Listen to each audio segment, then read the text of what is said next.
शीशे की तरह। जैसा शीशा होता है, तो जैसा हमारा चेहरा होता है हूबहू वैसा ही हमारा हमारे सामने अपना चेहरा प्रस्तुत कर देता है। मनुष्य जीवन को प्राप्त करके मनुष्य के चेहरे पर इतने आवरण लगे हुए हैं, तो अपने आप को पहचान ही नहीं पाता है, और बिना पहचाने बिना जाने इस संसार में आया है और बिना जाने ही इस संसार से चला जाता है। बंधुओं, मौका मिला था जानने के लिए, जीवन को समझने का मौका मिला था, लेकिन इसने जीवन को समझा नहीं और बिना जाने बिना समझे इस संसार से चला गया, जिसके कारण ज्ञानी पुरुष कहते हैं ये 84 योनियों में भटकता रहा। जीवन मिला था जीवन को जानने के लिए, जीवन को जाना नहीं। कैसे? अहंकार के मद में, प्रमाद के मद में बेहोश होकर के चला गया। जीवन मिला था, अगर चाहता तो इस अहंता ममता भरे जीवन से अपने बारे में भी कुछ सोच सकता था। अपने बारे में कभी नहीं सोचा कि हम कहां से आए हैं और हमें कहां जाना है और हमें क्या करना चाहिए जीवन में। जीवन में सिर्फ इतना काम कर रहा है ये मनुष्य कि खा लेता है, पी लेता है, बाल बच्चे भी पैदा कर लेता है, मकान दुकान संतान भी चला लेता है, लेकिन जीवन के बारे में कभी चिंतन नहीं करता है। कभी अकेले होकर के कि हम आए हैं, आखिर यही काम करने के लिए आए हैं कि सुबह उठते हैं, बाहर चले जाते हैं, दिन में कुछ काम कर लेते हैं, फिर सो जाते हैं, फिर उठते हैं। ये जीवन का जो सर्कल है, इसके ऊपर भी जीवन है कुछ? कभी नहीं सोचा। जीवन इतना अहंकार से भरा हुआ है कि मेरे पास है, मेरे पास क्या है यही पता नहीं कि हमारे पास है क्या है।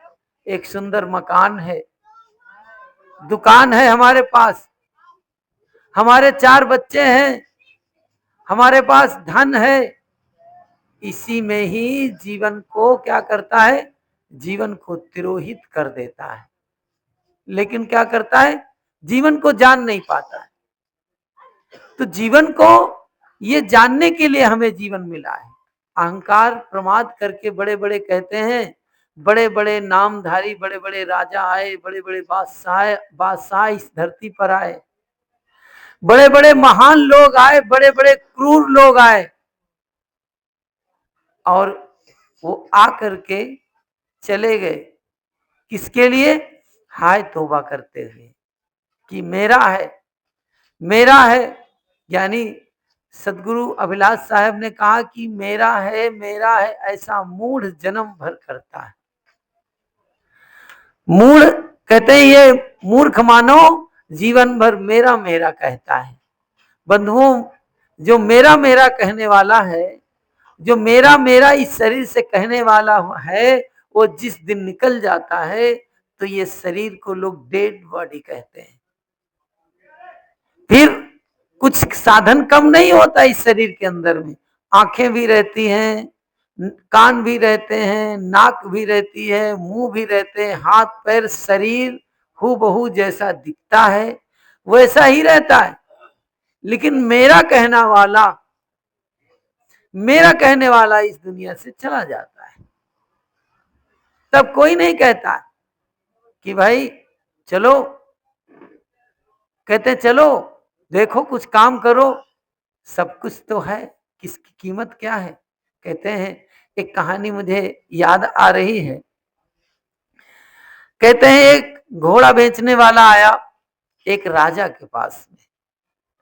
राजा के पास घोड़ा बेचने वाला आया और राजा से कहा कि भाई मेरा घोड़ा ले लो। तो कहा घोड़े की विशेषता क्या है? तो कहा घोड़े की सभी विशेषताएं हैं। घोड़ा लंबा है, तगड़ा है, कान ऊंचे हैं उसके, 7 फुट ऊंचा है और 7 फुट लंबा है। और उसके कान बड़े बड़े हैं, आंखें बड़ी बड़ी हैं, पूंछ बड़ी बड़ी हैं, कद काठी सब कुछ बढ़िया है। तो कहा उसकी कीमत क्या है? तो कहा उसकी कीमत उसकी 0 है। कहा कीमत 0 है? तो कहा कीमत इतना कीमती घोड़ा और उस घोड़े की कीमत मात्र 0, आखिर क्या कमी है उसमें? तो कहा घोड़ा तो जैसे का तैसा है, लेकिन कमी एक क्या है कि उसके अंदर जान नहीं है, जीव नहीं है। जब जीव नहीं है तो घोड़े की कीमत नहीं है। ये रंग रूप, मित्रों एक बात आपको मैं बताना चाहूंगा, जब इस दुनिया से, संसार से ये आदमी रुखसत होता है, प्रस्थान करता है, तो आदमी की पहचान 2 तरीके से होती है। कैसे? एक पहचान होती है आदमी के नाम से, नाम से पहचान होती है। अगर नाम से पहचान ना हो, इतने लोग बैठे हुए हैं, इतने लोग बैठे हुए हैं, तो अभी डॉक्टर साहब कहेंगे तो हमारे दादाजी की तरफ इशारा होगा कि भाई हमारे डॉक्टर साहब बोल पड़ेंगे, हाँ साहब क्या नाम है, नाम भूल, हाँ डॉक्टर नंद किशोर जी, अभी कहेंगे नंद किशोर नाम लेंगे, तो नंद किशोर का नाम लेते ही डॉक्टर साहब बोल पड़ेंगे। अब ये पूछा जाए कि देखा जाए इस बॉडी के अंदर, इस शरीर के अंदर में, कि नंद किशोर नाम की कोई चीज है? सब कुछ अलग है, आंखें अलग हैं, कान अलग है, नाक अलग है, सिर अलग है, सारी जो शरीर है एक जैसा है, लेकिन क्या है, ये नाम रखा गया है पहचान के लिए। क्या नाम रखा गया? नंद किशोर रखा गया।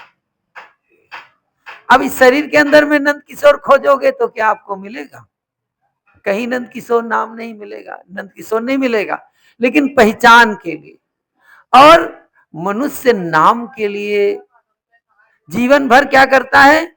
नाम के लिए कितना परेशान रहता है। तो एक नंबर हुआ, आदमी की पहचान नाम से होती है, और दूसरा किससे होती है? इस रूप से होती है। आदमी के चेहरे से पहचान होती है, और अगर ये यहां से हटा दिया जाए, तो मुझे लगता है यहां से हटा दिया जाए तो आपका सगा भाई भी होगा, सगा बेटा भी हो, तो आपको पहचानने में अड़चन होगी, आपको दिक्कत होगी। जो ही आपकी ये सर से ऊपर का भाग अगर हट जाए तो क्या होगा कि आपको पहचानने में दिक्कत होगी। ए बच्चे शोरगुल मत करो।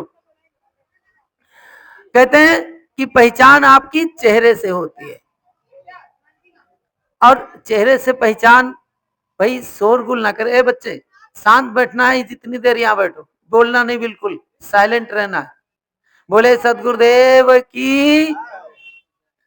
आपको बात करनी है तो उठ के जाना है, किसी को ऐसे यहाँ बात नहीं करनी है, सत्संग हो रहा है, ये बातें कहीं रटी हुई बातें नहीं है भाई, अनुभवित बातें यहाँ कही जा रही है। एक बार जयकारा लगाएं, बोलिए सतगुरुदेव की। मैं कह रहा था कि आदमी की पहचान 2 चीजों से होती है, और जब इस शरीर के अंदर से वो, जिसको हम परमात्मा कहते हैं, जिसको भगवान कहते हैं, जिसको राम कहते हैं, जिसको रहीम कहते हैं, जब वो इसके अंदर नहीं रहता है, तो सबसे पहले आदमी का क्या होता है? चेहरा काला हो जाता है। चेहरे से पहचान होती, मरने के कुछ समय के बाद में उसके चेहरे पर क्या आ जाती? ब्राइटनेस आ जाती, कालापन आ जाता है। आपने देखा होगा मरे हुए आदमी के चेहरे पर सबसे पहले 2 घंटे के बाद में पूरा चेहरा काला हो जाता है। क्या होता है कि चेहरा काला हो जाता है, यही पहचान है आदमी की।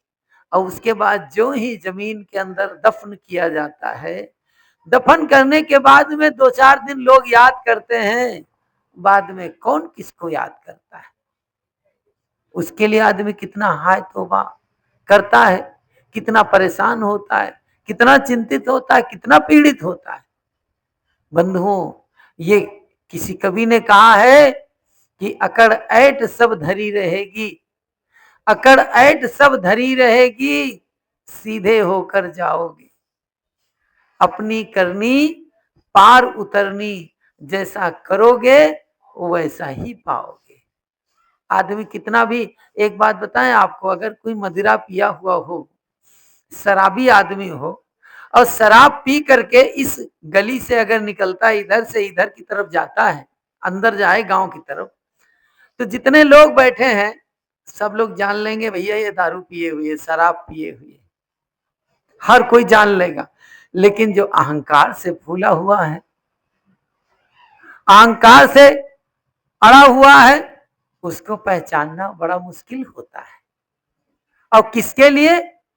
मात्र जिसको यहां जिंदगी भर ढोया है, जो साथ जाने वाला नहीं है, उसके लिए आदमी अकड़ता है। और अकड़ करके यही इसकी अकड़, इसकी पकड़, सब कुछ यही छूट जाती है। बंधुओं, हमने ऐसे भी लोगों को देखा। एक हमारे आश्रम में हीरालाल नाम के महात्मा थे, मैं उनकी बुराई नहीं कर रहा हूं, चर्चा याद आई तो कर रहा हूं।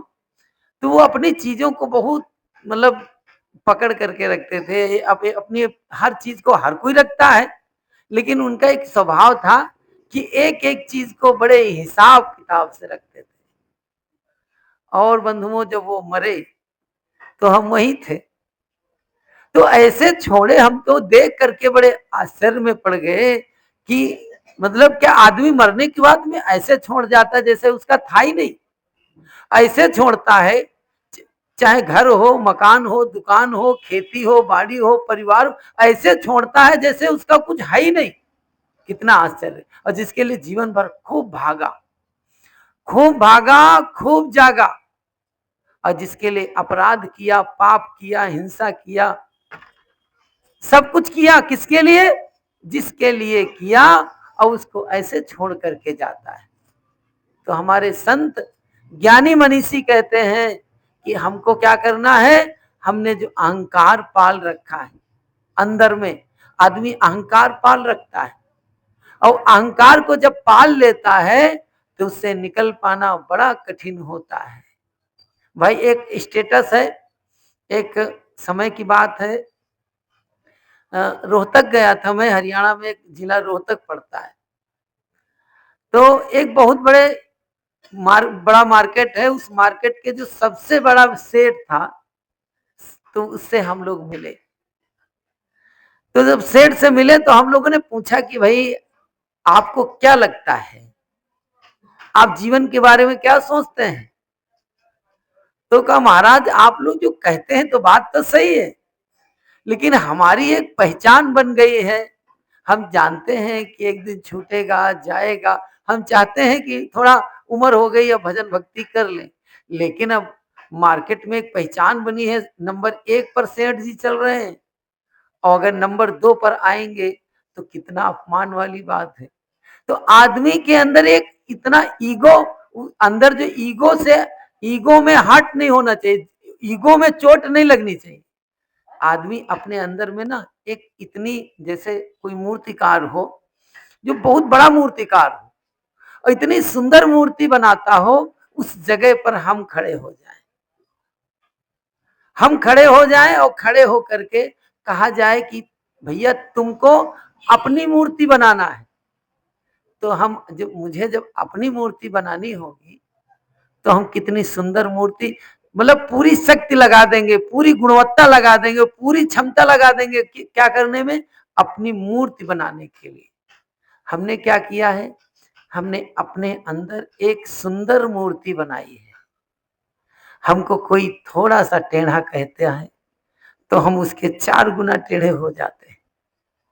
हमको कोई कुछ गलत कहता है तो हम 4 कहने के लिए तत्पर हो जाते हैं। क्यों? क्योंकि हमारे अंदर अहंकार क्या, अहंकार पे चोट लगती है। बंधुओं, किसी कवि ने कहा है कि झुकता वही है जिसमें जान होती है, झुकता वही है जिसमें जान होती है, और अकड़ना तो मुर्दे की खास पहचान होती है। बंधुओं, झुकना आसान नहीं है। आदमी झुकना नहीं चाहता है, एक बार क्या हुआ, एक जगह पर एक घड़ा और एक प्याली रखे हुए थे। बोले सदगुरुदेव की। घड़ा और प्याली रखे हुए थे दोनों एक पास में। अब भैया दोनों में झगड़ा हो गया। अब आश्चर्य है कि जो घड़े के ऊपर प्याली रखी थी और घड़ा था, दोनों में जो हुआ कि भाई झगड़ा हो गया। किस बात का? प्याली ने झगड़ा कर दिया। झगड़ा किस बात का कर दिया? घड़े से। कहा तुम बहुत बेकार आदमी हो, बात समझने की कोशिश करना, कि तुम बहुत खराब हो और बहुत नालायक भी हो, तुम मेरे साथ पक्षपात करते हो। तो भाई घड़े ने कहा कि तुम्हें आज क्या हो गया है, हो क्या गया है तुमको? आज तुझे अकस्मात हमसे लड़ने के लिए सूझा? तेरे कुछ दिमाग में ठीक तो है ना? कह नहीं, मैं तुझसे नाराज हूं। तो कहा भाई तू नाराज है तो नाराजगी का कुछ कारण भी बताएगी, ऐसे ही नाराज हो जाए? नाराज है, नाराजगी का कोई तो कारण होगा। तो नाराजगी का कारण तो सबसे बड़ा है। तो क्या कारण है? कि रास्ते में गली में मैं देखती हूँ जो भी निकलता है उसको तू पानी पिलाता है, जो भी निकलता है सबको पानी पिलाता है। अब मैं तेरे साथ रहती हूँ, मैं तेरे पास रहती हूँ, लेकिन तू मुझे कभी पानी नहीं पिलाता। तो घड़े ने कहा कि ऐसा है, तेरी बात तो सही है, बिल्कुल 100% बात सही है, लेकिन बात यह है जब तू, जो लोग मेरे पास आते हैं पानी पीने के लिए, तो उनको तुमने देखा है कैसे पानी पीते हैं? तो कहा कैसे? कहा कि तूने देखा है? तो कहा हाँ देखा है। कहा कैसे पीते हैं? तो कहे वो झुक करके पानी पीते हैं। तो कहा तू जब मेरे सर पे 24 घंटा बैठी रहेगी तो तुझे पानी पीने को कैसे मिलेगा? कहने का भाव है, अपने मन का, अपने अंतःकरण को, अपने जीवन को निर्मल बनाना चाहते हो तो स्वभाव को विनम्र रखो। और अगर जीवन में विनम्रता नहीं आएगी, सरलता नहीं आएगी, तरलता नहीं आएगी, तो क्या होगा? जीवन कष्टमय हो जाएगा। मैं ये नहीं कहता हूं कि आप बिल्कुल कहीं भी फ्लैट हो जाओ, किसी के सामने लेट जाओ, अपने स्वाभिमान को बेच करके, अपने स्वाभिमान खो खो करके, अपने स्वाभिमान का अस्तित्व मिटा करके समाज में नहीं जीना है। लेकिन हमको किसी, साहिब कबीर ने कहा कि साधु ऐसा चाहिए, दुखे दुखावे नाई, और पान फूल छेड़े नहीं, रहे बगीचा माई। इस तरह हमें जीवन बनाना है। जब ऐसा जीवन होगा तभी हमारे जीवन में शांति मिलेगी, नहीं तो जीवन में शांति नहीं मिलेगी। अगर हमारा जीवन मिला है तो जीवन में जो जैसा मिले उसके साथ सहज व्यवहार करते हुए अपने जीवन का निर्वहन करना है। एक कहानी फिर विराम। कहते हैं कि एक जंगल में एक सांप रहता था। कहानी ध्यान से सुनेंगे तो समझ में आएगी। तो सांप रहता था, तो जंगल घना था, तो जो सांप रहता था तो वो विषैला सर्प था, जिसको देखो उसको काट लेता था। यहां तक जो चरवाहे थे तो वो क्षेत्र को छोड़कर दूर अपने जानवरों को चराते थे। तो कहते हैं उस जंगल से एक दिन नारद जी गुजरे। नारद जी जब गुजरे तो चरवाहों ने कहा कि नारद जी कहाँ जा रहे हो? तो कहा कि भैया हम जा रहे हैं दूसरे राज्य में, साधु महात्मा का काम है घूमते टहलते अपना सत्संग करते हुए जीवन यापन करना। तो कहा इस रास्ते पर मत जाओ। तो कहा क्यों न जाएं? कहा इस रास्ते पर एक विषैला सांप रहता है, वो सबको काट लेता है। तो कहा अच्छा, तब तो कहा मैं जरूर जाऊंगा फिर तो। अब नारद जी चरवाहों की बात नहीं माने, आगे चले। जब आगे चले तो एक विषैला सांप जो है वही फन फैलाए हुए बैठा हुआ था, खड़ा हो गया। जब नारद जी को देखा तो और अपना फन उठा लिया और खड़ा हो गया। गुस्से से क्रोधित, बिल्कुल लपालप पर, बिल्कुल अभी काटेगा। तो कथाकार कहते हैं कि बात करवाया नारद जी से और सांप से। तो नारद जी सांप से कहते हैं, भैया अरे तुम काटते हो, दूसरे लोगों को कष्ट देते हो, दुख देते हो, अरे जब मरोगे लोक परलोक में तुमको कष्ट भोगना पड़ेगा। किसी को, किसी के काटोगे, किसी के प्राण चले जाएंगे, तुमको भी दंड मिलेगा। तो कहा कि तो बाबा जी फिर क्या करना चाहिए? कहने लगे कि भाई काटना ठीक नहीं है। तो कहा ठीक है भाई, नहीं काटेंगे।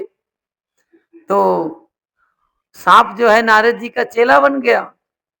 अब चेला बन गया, चेला को उपदेश दिया, भाई गुरु मंत्र दे दिया, बता दिया कि भैया किसी को आज के बाद काटना नहीं है, दुख नहीं देना है, इस बात का ध्यान रखना। भाई नारद जी बता के चले गए और उनकी बात को सांप जी जो नाग था वो पालन करने लगा। अब पालन करने लगा तो जिस पेड़ पर रहता था, जहां पर नीचे रेंगता रहता था, तो बच्चे लोग जो है ढेला फेंकते थे। और जब ढेला फेंकते थे तो बेचारा वो क्या करे, पेड़ पर चढ़ गया। तो पेड़ पर चढ़ गया तो वही चरवाहे लोग दूर से ढेला फेंकने लगे। फिर धीरे धीरे कहते हैं फिर और ऊपर चढ़ गया तो और ढेला फेंकते थे, लाठियों से पीटते थे। एक दिन क्या हुआ कि भाई सभी चरवाहों ने ग्रुप बना लिया कि ऐसा है, इसका तो काम खत्म कर देना चाहिए, इसने बहुत लोगों को कष्ट दिया है। तो कहा, विचार किए, चढ़ गए पेड़ पर चरवाहे लोग। सांप ऊपर बैठा हुआ था, हिलाए, नीचे गिरा दिए और गिरा करके उसको डंडों से पीट दिए, अपने हिसाब से जान से मार दिए। और मार करके जो लकड़ी का खो होता है, खो तो समझते हैं ना, खो में जो लकड़ी का सूखी हुई मतलब गड्ढा हो जाता है, उसी में डाल दिए और डाल के चले गए। तो कहते हैं कुछ समय के बाद नारद जी उसी रास्ते से गुजरे तो सोचे कि अपने चेला से मिलता चलूं। अब चेले से मिलने के लिए बोले सदगुरुदेव की शांति का वातावरण बनाए रखें। कहते हैं कि नारद जी ने सोचा भाई चेला से मिल लेते हैं। तो चेला से जब मिलने के लिए गए तो वो इसी पेड़ के नीचे आए, आवाज दिए, नागराज नागराज नागराज। अब नागराज तो वहां दिखाई नहीं पड़े, न उनकी आवाज कुछ। तो कहीं कोने से कराहने की आवाज आ रही थी। अब देखा, कराहने की आवाज सुनी तो नजदीक गए तो देखा जख्मी हालत में नागराज पड़े हुए हैं। निकाले, उसको नहलाए धुलाए, जंगल से जड़ी बूटी लाए, वही सेवा किए और 2-4-10 दिन में ठीक हो गए।